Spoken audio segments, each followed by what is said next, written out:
Él, porque no cabía duda sobre su sexo, aunque la moda de la época contribuyera a disfrazarlo, estaba cometiendo la cabeza de un moro que pendía de las vigas. La cabeza era del color de una vieja pelota de fútbol y más o menos de la misma forma, salvo por las mejillas hundidas y una hebra o dos de pelo seco y ordinario como el pelo de un coco.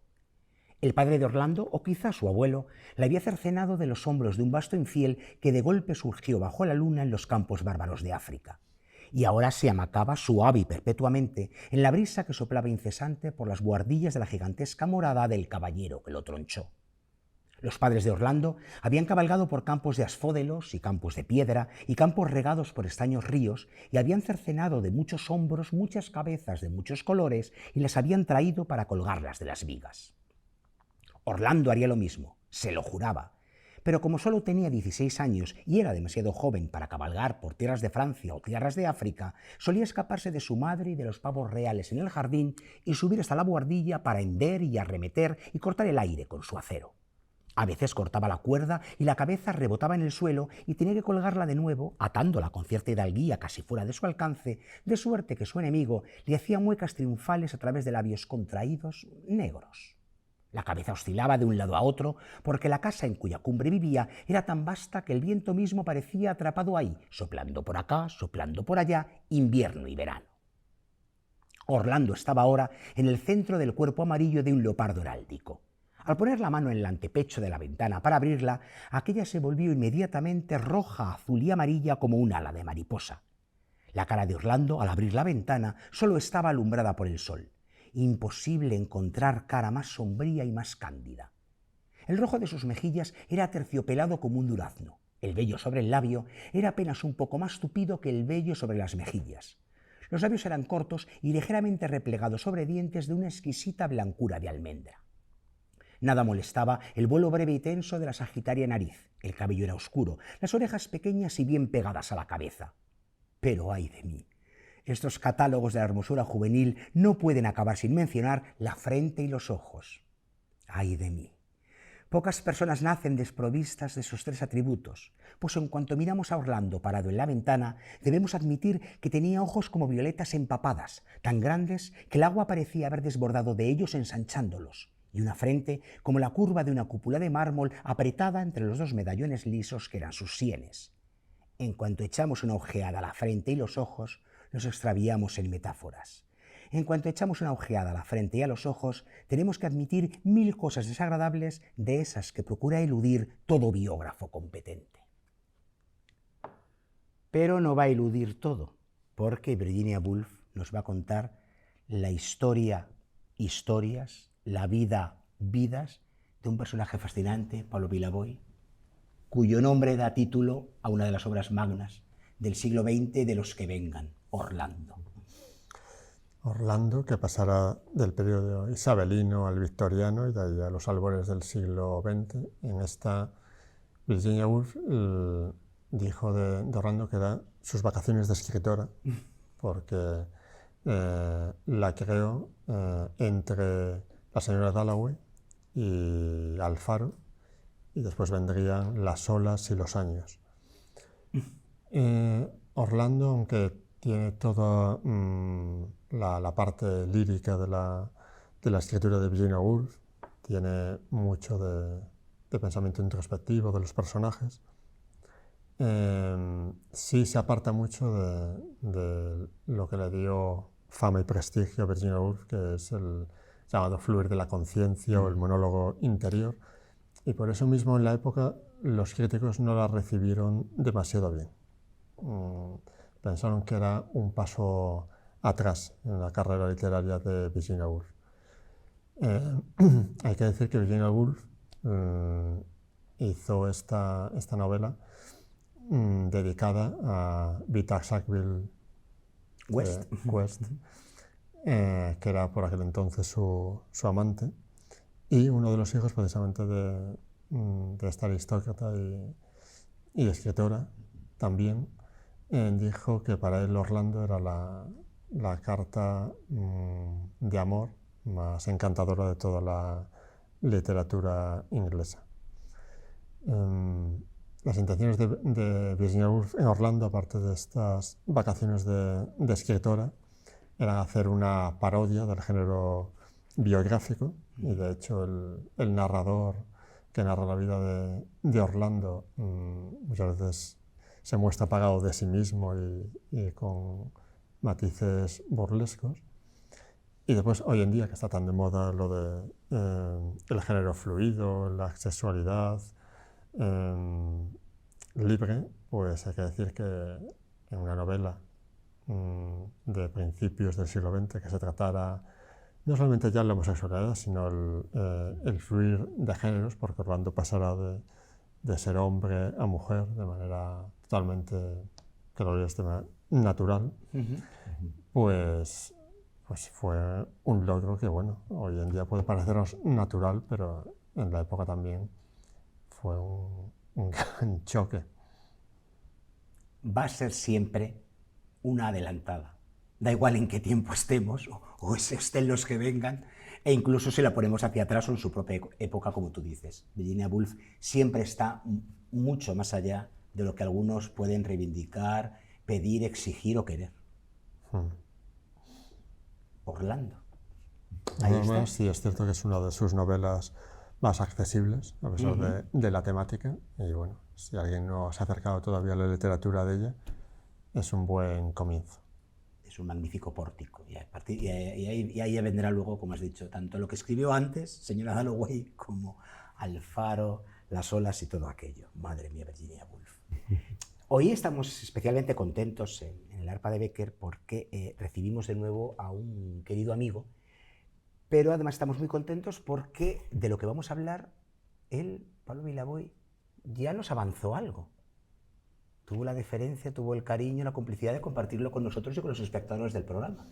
Y ya es una realidad. Sí, pero permanecía en el misterio, ¿no? Sí. Permanecía ahí. Estaba ahí, pero resulta que nuestro querido invitado, grandísimo actor, grandísimo cantante, artista de raza y además hermano de otra artista que son ustedes que adoramos en este programa, como es Elena Bianco, que también vino en su momento a presentar un libro del que nos había hablado en una primera visita, pues también nos dijo, sí, nos trajo un libro en el que había incluido un relato, él publicaba algunas cosas, entrevistaba a actores, a gente de la profesión en una página web, o sea que ya había probado lo que era teclear. Voy a decir, no coger un bolígrafo a la pluma, pero es que ahora todos tecleamos, entonces pues, lo que era teclear. Y entonces resulta que dijo, sí, como dice Pablo Miraboy, hay algo por ahí dando vueltas. Bueno, pues ese algo dando vueltas ya está aquí. Y les cuento más, el primer ejemplar lo hemos tenido, lo tenemos nosotros. El autor lo ha visto al llegar al estudio. Alberto Vázquez, bienvenido una y mil veces al Arpa de Becker. Muchas gracias, estoy muy contento y muy ilusionado. Sí. Toma, un poquito tu hijo, contigo. Sí, es la primera vez que lo veo y que lo toco y ha sido tanto tiempo de trabajo y de decisiones. Estoy muy feliz de que hayas ido aquí, ¿eh? Estoy muy feliz, de verdad. Cuéntanos qué has sentido. Pues es una emoción muy grande. El libro se presenta ahora oficialmente y estoy más nervioso que en cualquiera de los estrenos que recuerdo de los últimos años, sobre todo porque estoy solo y desnudo. Entonces normalmente cuando sales a un escenario hay mucho trabajo detrás, hay muchos compañeros arropándote, hay todo un equipo. Y esto de repente es, bueno, pues es lo que ha sido tu pensamiento, tu alma, tu devenir de los últimos 3 años, que va a llegar a las casas y a los corazones de la gente, pero así, sin más decoro ni más adorno, ¿no? Entonces es algo muy especial, es algo muy especial. ¿Y qué te conduce a curarse? ¿Qué me conduce a curarse, curarme? Me conduce, estos 3 últimos años han sido muy maravillosos en lo laboral, han sido muy duros en lo personal y a eso hay que añadirle pues el estar viajando todo el día, desarraigado, estar yendo, viniendo, maletas, ciudades, hoteles, trenes, mucha soledad y bueno, pues de repente necesitaba escribir cosas que me hicieran bien, escribir pensamientos que me hicieran bien, que me ayudaran a superar cosas y estados nada bonitos Y bueno, pues es lo típico de ir con una libreta a todas partes, ir recogiendo lo que te inspira a cada momento, cada cosa que ves, cada actitud que ves y que te afecta. Y lo fui recogiendo y bueno, luego me di cuenta de que iban ya muchas, ¿no? Y empecé a darle forma, empecé a mostrarlas, empecé a colgarlas a veces en redes acompañando alguna foto y la respuesta era maravillosa, entonces me he decidido a compartirlas y ahí están, son 300 y muchas reflexiones, algunas de ellas en formato libre, otras en formato de haiku, que supuso un reto, ¿no? Porque de repente querer contar toda una pequeña historia o una reflexión grande en el formato de haiku de 575 era como trabajarlo mucho durante muchos días y ahí me di cuenta de que trabajar una reflexión durante muchos días es algo muy bueno. Y de ahí apareció. Lo mandé a las editoriales sin ninguna esperanza, también te lo digo, y de las 3 editoriales que lo recibieron, 2 me contestaron rapidísimo diciendo que lo querían, con lo cual me supuso una especie no, realmente un subidón muy grande y una alegría muy grande. Y ha ido todo pues relativamente rápido desde que lo cerré, que fue el 31 de diciembre del 22. Dije, se acabó aquí, ya se acabó, no le doy más vueltas, porque además ya estaba con otra cosa en la cabeza. Y pues eso, desde el 1 de enero ahora, que por fin, hoy digamos que ha salido del horno. Dices en el prólogo algo muy bonito, Alberto, que además es una magnífica declaración de intenciones y que además aleja el libro de otros a los que algunos puedan compararle. Es un género al que no pertenece, porque el libro dice desde el principio que es un libro para no ser leído. Sí.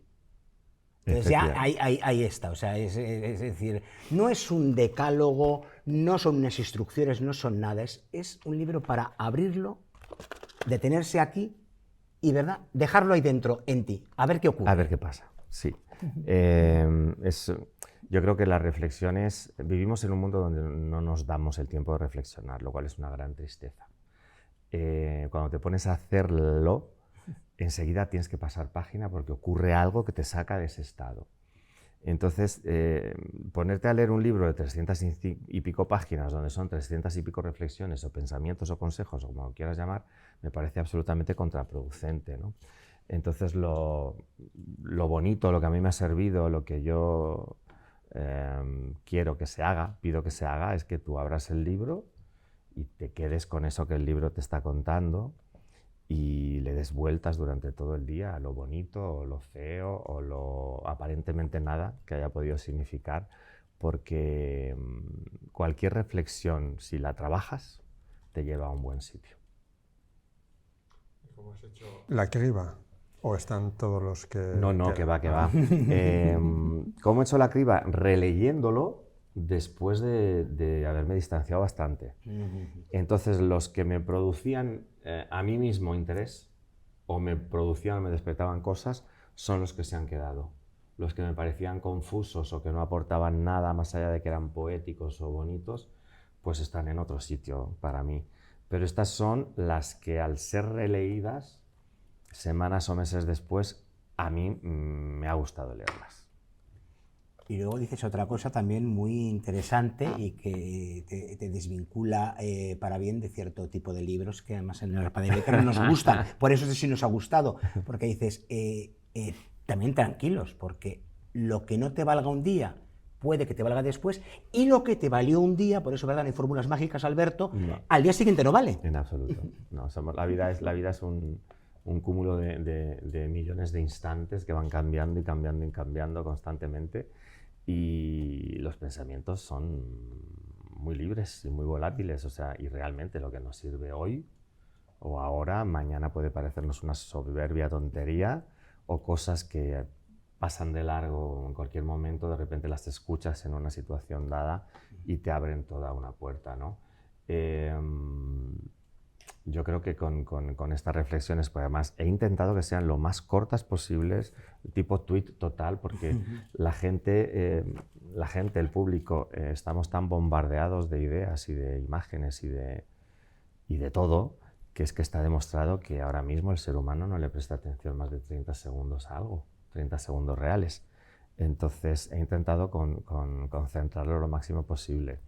Pero sí, estoy convencido, y de hecho lo he vivido, que cosas que me parecen bonitas e interesantes hoy, mañana me parecen una soberbia tontería y después vuelven a recuperar su puesto y su sitio. Y viceversa. Y viceversa. Ese día porque no era el momento, Efectivamente. es la ocasión perfecta para que aquello sí se pueda aplicar. Es que en realidad todo lo que nos pasa depende del momento en el que nos pasa y cómo estamos nosotros en el momento en el que pasa, ¿no? Entonces, con esto pasa lo mismo. No hay manual de instrucciones, por eso estamos todo el día... En absoluto, en absoluto. Y hay una sublectura lineal, quiero decir, si lo lees de forma lineal, ¿está Alberto Vázquez contando una historia propia? Todo. O sea, está todo pensado desde cómo me sentía en ese momento, o lo que observaba en ese momento, o lo que me tuve que tragar en ese momento. Pero yo creo que cualquier cosa no es Alberto Vázquez ni Pepe Jiménez, es un ser humano. Es un ser humano atravesando por situaciones por las que todos pasamos.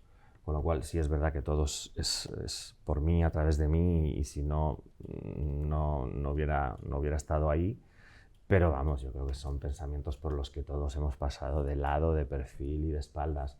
Lo que pasa es que no nos damos el tiempo de leerlos 4 o 5 veces o de reflexionar durante todo el día con ellos, ¿no?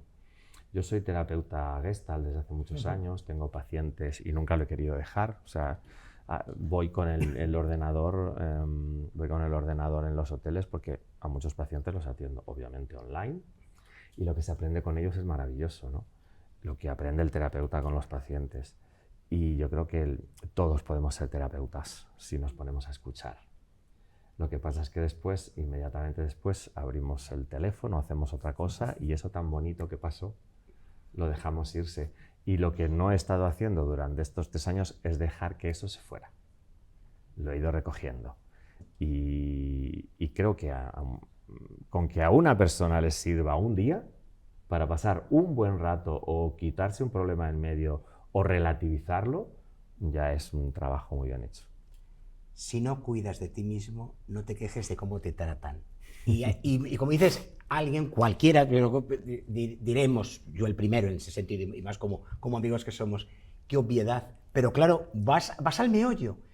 Es el sentido común, pero como es el menos común de los sentidos, como no lo aplicamos nunca, nos olvidamos. No, y necesitamos, como dices, leerlo, ¿verdad? Efectivamente, Para decir, efectivamente, sí, y leerlo y meditarlo un buen rato, es decir, claro, a lo largo de todo el día. Interiorizar de verdad eso, decir, claro, me voy a cuidar a mí mismo. Efectivamente, a lo largo de todo el día quedarte con esta idea de qué he hecho hoy o qué voy a hacer hoy para cuidarme un poquito a mí y dejar de necesitar que otro me quiera, ¿no? Y no es lo mismo oírlo en un momento, en un café y pasar de luego a hacer unas risas, que tenerlo ahí en un libro, ojearlo y decir, no, hoy me quedo con esto y voy a ver a dónde me lleva. Y te puedo asegurar que te lleva a sitios muy buenos. No esta, sino cualquier reflexión interesante si te das el tiempo de trabajarla. Antes nos comentabas, antes de empezar el programa, de cómo surgió la portada, ¿no? Sí, pues fue por consenso. Por consenso. Es que mira, me pasaron 3 diseños, Editorial Atlantis, que es quien ha apostado por ello y que ha hecho un libro muy bonito por lo que veo. Y por cierto, donde podéis conseguirlo a través de la web de Atlantis, Ediciones Atlantis, y ya en cualquiera de las webs de las librerías normales y comunes. Pero sí, me pasaron 3 diseños y yo estaba en plena gira del médico y en el chat del médico, pues imagínate, éramos 50 y muchos, ¿no? Y dije, chicos, ayúdame, por favor, os voy a mandar 3 fotitos, decidme cuál os gustan más. Y pues de las 54, 50 dijeron, esta es una maravilla, no sabemos para qué es, no sé qué es, pero todos apostaron. Luego hice lo mismo con mi familia y lo mismo. Entonces es evidentemente un diseño que gusta, que llega, que es bonito, me gusta mucho y estoy contento, estoy contento. Es sencillo, pero es cálido, es acogedor. Sí, el otro día... día... verdad, qué bonito escoger esta foto sin saber para qué era, pero Exacto. decir, me llama. Me llama, sí. El otro día estuve cenando con Nina y su marido, y bueno, Marta, Nando, todo el equipo de los Puentes de Madison, pero a Nina hace mucho que no la veía. Sí, sí, os vimos en redes. Y les conté lo del libro. Y es que resulta que Toni tiene una editorial de libros en catalán, rescata grandes textos para el catalán. Y le dije, ay, venga, te voy a enseñar la portada. Y cuando la vio, dijo, es preciosa, Alberto. Dice, está estudiado los colores, la posición, el peso, dice, el lomo. Dice, es muy bonita, te felicito y felicítales de mi parte, porque realmente es una portada preciosa. Así que ya también me tranquiliza mucho, porque Toni sabe mucho de libros y de portadas, claro. Fíjense que curarse, bonito, pone debajo mío, lo están viendo justo ahora, ponía reflexiones y consejos para mejorar tus días. Eso también me gusta, porque no eso, por eso digo, no es la fórmula mágica, no son las instrucciones, no, tus días, hay muchos días, vamos a mejorarlos. Sí, sí, hay cosas que se te olvidan, cosas como tú has dicho, ¿no? Que parecen de perogrullo. Sí. Dices de que te lo has oído toda la vida en la filosofía urbana, a las abuelas, a las tías. Pero es que hay cosas muy elementales que se nos olvidan todo el tiempo, ¿no?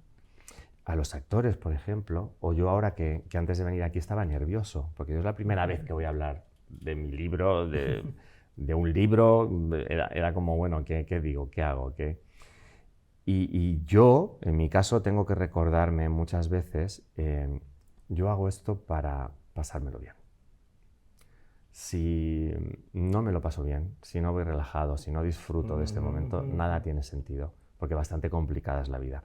Pero aunque lo sabemos los actores, los presentadores, los que tenemos que vivir con el directo, con el público, se nos olvida constantemente. Y yo lo tengo anotado así en una pizarra en mi casa. Hago esto para disfrutarlo.